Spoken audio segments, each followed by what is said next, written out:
here are your results for caffeine sensitivity, which is important for an athlete because caffeine can be used to improve your performance during competition.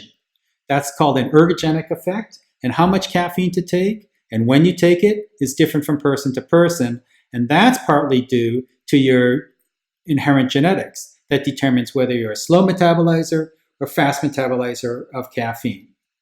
So let's go through this and see how to read these tables. Right now, the first table is the most important table. It tells you, there's a histogram of your genetic ability to metabolize caffeine. And the way it's scored is how much coffee do people drink when they have genetics like this person. And it was based on a study using 91,000 people. So pretty large study. That means the data are pretty rigorous. And this is the result from the 8 spots in the genome that have the strongest effects on how much coffee you typically drink in a day.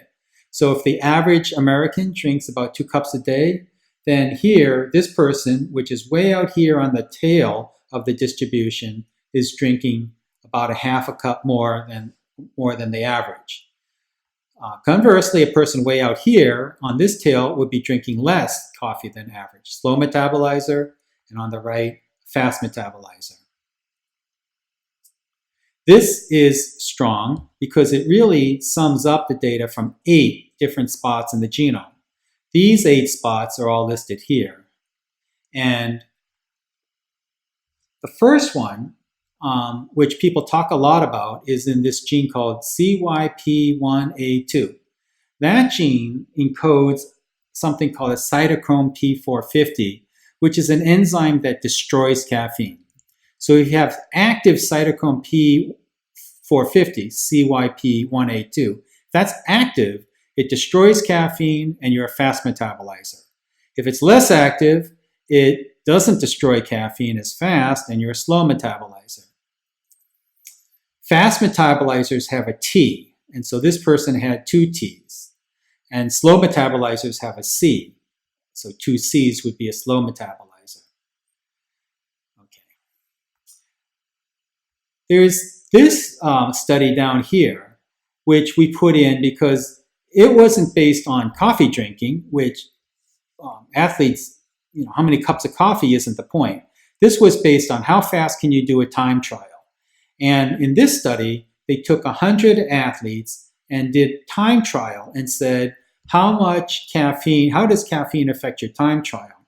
And what was amazing is that they found a big difference in whether you were a fast metabolizer or a slow metabolizer. So for the amount of caffeine they used, they found that the fast metabolizers went faster, but the slow metabolizers went slower if they took caffeine. And it was 6% increased speed or 13% decreased speed on a time trial. So imagine who wouldn't want a 6% boost on your time trial. And you have to, in order to get that boost, you have to know whether you're a fast metabolizer or a slow metabolizer. That's why we think ultimately the test from AxGen will be really useful for athletes to dial in their sweet spot. We think that fast metabolizers will be taking more caffeine closer to the time of performance. Slow metabolizers will be taking less caffeine further away from the performance in order to find the sweet spot for ergogenic performance boost. And so we're doing research right now to figure out exactly what the sweet spot will be for you. But right now we can just tell you about the different genetic tests. And so here, A is the fast metabolizing allele. So this person had 2 A's. C is the slow metabolizing allele. And in this study, 2 C's meant they went slower on a time trial. So this is potentially a really important fact to know if you're as an athlete trying to tune yourself using optimal caffeine dose to add to your performance. If you have questions about this, send us a question by contact us. And otherwise, that's it. So train smart in order to play hard.